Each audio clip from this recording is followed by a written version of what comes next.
Good morning, everyone. I hope everyone's doing well. I know everybody's getting excited as we approach the last few days of school. I hope that the students are doing everything you expect them to do. I'd just like to say thank you again for all you're doing and for just bringing the school year to a positive end, ensuring that our students are prepared for the next grade level, or for those who are graduating, congratulations to those students. We wish you much success. I hope that you did well on your finals. I hope the students have done well on their finals or are doing well on their finals.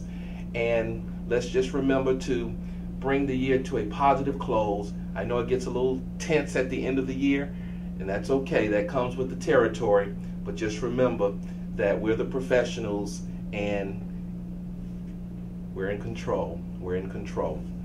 A few updates I want to share. You all, as you know, hopefully you've heard, we had our first budget meeting on the other day, Monday, and it was a very lively meeting. Thank you for those who participated and shared comments. Most of the comments were about class size. There were a few comments about overspending, and I want to assure everyone we have not overspent what the board approved. As a matter of fact, we made some internal adjustments so that we don't overspend. There were a few comments about Dr. Beasley hiring central office positions, and I'll be very honest, I did hire a few cabinet level positions, but most of the positions that we utilized this year, that we created this year, were to support schools such as assistant principals and other departments, transportation and other departments where we needed assistance to, as we're a growing school system, and basically to provide support to our schools. So I just want you all to know I've been very transparent and will always be, because I feel like we have nothing to hide. We're very clear that with our recommendation to the board, you should know that we are asking for and requesting that they consider class size increase. And just to be clear, you say, why class size increase? Well, when your personnel costs are 90% of your budget, 90%, and that's after we cut operational cost, I have really nowhere else to go. I can't cut any more operations because we're down to we've cut as much as we could when feasible. The only place you really can go is in your salaries and benefits. Benefits they continue to rise, and you should know that. And that is not you, that's not me, that's not the board, that's the state. Benefits continue to rise. TRS contributions, or at least the employer contribution, continues to rise, and we've got to make sure we budget for those expenditures. You should know that salaries in previous budgets were under projected and that they used an average. And as you know, when you use an average, there are some numbers that could be higher and some numbers used lower. And so we're going to actual salaries. But all of those things come into play, which means that we basically have to spend 90% of our budget in salaries and benefits. With that being stated, the only way I can reduce expenditures in order to ensure that we don't spend more than what we take in is to, after I've already cut operational expenditures, the only thing I can do is reduce the personnel cost. And so how do we do that? We have a few options. You can consider across the board decreases, and I just thought that was not a good idea. No, we're not doing that. We're not decreasing everybody's salary. Not going to happen. You can do a reduction in force. That's not going to happen. I didn't recommend that. I've seen districts do that and it never works. And so I'm sorry. We're not going to do a reduction in force where you get rid of your bus drivers, you get rid of your paras, you get rid of teachers, you get rid of all of these key personnel, and you actually need them. And then basically you have an awful school year because everybody's trying to get the work done and you need all these things, and people and parents are complaining about buses not being on time, you don't have enough lunchroom workers, just because someone decided to do a reduction in force. So what we decided to do was, in light of those considerations, was to do a class size increase, which allowed us to reduce the number of teachers that we needed. We looked at the class sizes very strategically, realizing it was based upon this year's data. So it's not a perfect analysis, but it allows us to see that most of our classes possibly would not reach the limit. Some would, but many probably would not. And that gave us a little room to look at reducing the number of teachers that we needed, respecting the fact that we didn't want to eliminate any of our current staff. And so through attrition, retirements, resignations, etc., we are reducing the number of teachers by about 250 teachers. And therefore, we were able to reduce our personnel and benefit costs.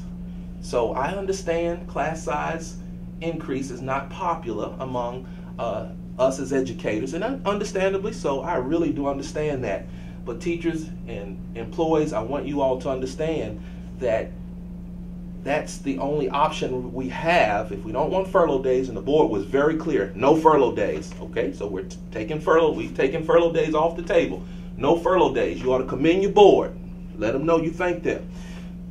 But if you don't do furlough days, which is we won't, if you don't do salary cuts across the board, which we will not, because we don't think you should have a salary decrease. All we can do at this point is increase class size, which means we can reduce the number of teachers that we may need, which allows us to basically stay within our budget, because again, our personnel and benefits are 90% of our budget. So I hope that helps a little bit, but I want you all to know that I appreciate all the comments and the feedback, and when I say I appreciate, I'm listening to the comments and feedback. I'll go back with the team, we'll retweak, we'll have conversations with the board. But as I share with the board, I'm bringing to them what I believe is the best recommendation for our school system, for our employees and for our students, the best recommendation. So I would appreciate if you would just hear what I have to say relative to the recommendation and support the recommendation, because I can assure you if there is an option, I would have and I have considered those options. The team, we have brought to the board the best recommendation we believe for our school system, realizing that it's for this fiscal year, the new fiscal year 19, and as we get through next year, I'm telling you, our budget will be a solid budget, and we will get stronger and stronger fiscally. And I can assure you that every year we'll look at that salary schedule and we'll make the necessary decisions to ensure that we respect the fact that our teachers will be, as I'm committed to, our employees will be some of the highest paid employees in any school system in Metro Atlanta and in the state of Georgia. So thank you for understanding. Thank you for your patience. Thank you for hopefully allowing me to explain where we are, what we're trying to do, and why we're trying to do it. I have tried to be and will continue to be as transparent and forthright, sincere, and frank as possible, because I know that you deserve that as our employees. And thank you for hanging in here with us. For those of you who you understand and you appreciate the messaging, and you appreciate the conversation, and you understand.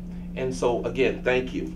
A few other announcements. You have a CCPS climate survey that we've sent to all of you. Please take out time to complete that survey. It's our goal to improve the climate as we create a culture of high performance. We know that a culture of high performance is the result of a climate of high performance, or high performance is the result of a culture of high performance. So we encourage you to take out a few minutes of your schedule, your time, and complete the climate survey. I believe HR has also sent you a survey. Please take time. I guess you said we're surveyed out.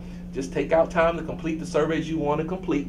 But we're going to use that feedback, and we'll have some baseline data, because we want to make it better. And how do we know if we're improving unless we have some data that will help guide the decisions and the conversations?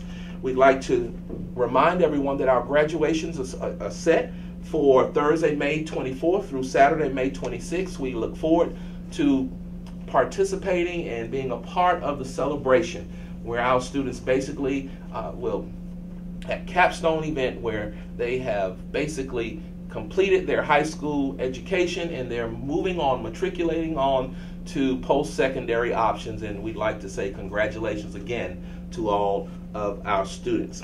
Reminder, our early voting is currently in play. I believe it may end Friday, but the primaries officially will be May 22nd. May 22nd, and 42 of our schools are polling sites. So let's govern ourselves accordingly. I'm not very informed about how many people are expected to vote, but it would not matter. Just make sure that we're courteous to those who land on our campuses, and let's ensure that we're cooperative and that we show them that Clayton County Public Schools is committed to high performance, and we have the best customer service, the best students, the best staff in Georgia. I'd like to say a special thank you to all of our teachers and administrators, counselors, social workers, psychologists, all of you, lunchroom workers, transportation workers, bus drivers, everyone who is working as a team to bring this school year to a close. As you know, the last day of school is approaching, and it takes a team effort. And so on behalf of the Board of Education, I just like to say thank you for all that you're doing. All that you're doing. It's been a great year. It's been a pretty encouraging year. The data is moving in the right direction. As we look at the preliminary data, there are some opportunities, but I'm so pleased that the data is moving in the direction in which high performance would expect it to move. And so more to come in that area. But thank you for all you've done and for bringing this year to a close, and all you're doing to prepare for the next school year. And lastly, I'd like to thank this month was Teacher Appreciation Month. Last week, as a matter of fact, we are appreciative of Barranco Automotive for providing our teachers an opportunity, and we're going to seek more partners to ensure that our employees have these type opportunities throughout the school year, not just in the month of May, but throughout the school year, because we want our community to embrace and to support our employees, our teachers, our certified staff members who support students in our schools every day. And so again, thank you to our partners. Thank you to Barranco Automotive. Thank you teachers who attended. Thank you for those of you who wanted to attend but you couldn't because you were doing other things, possibly, more than likely, things related to final exams, grading papers, etc., finishing up the school year. But as I close, I want to say thank you. This is probably our last video update before the year ends. Again, thank you for a great year. I could not have asked for a better year as a first-year superintendent. I'm honored to serve. I look forward to next year serving you. I look forward to supporting you. I look forward to higher levels of excellence, higher levels of performance. I just look forward to reflecting and modeling and even defining what our commitment to high performance looks like in every school throughout our school system. Again, thank you for your support. Thank you for your confidence. Thank you. Thank you for your feedback. Thank you for your comments. Thank you for the emails. Thank you for everything that you've done to lift up our children. And as we've often said, as long as we lift up our children, we lift ourselves. It's very difficult to lift others and to keep yourself down. Thank you all for a great year, and I look forward. May you have a great summer, get plenty of rest. I hope to see you as you participate in summer professional learning and other activities and summer programs that are occurring in the school system. But if I don't see you, just rest, enjoy your family, enjoy the summertime, just enjoy where you are in life, and know, and always know, that everything always works out for good. Take care.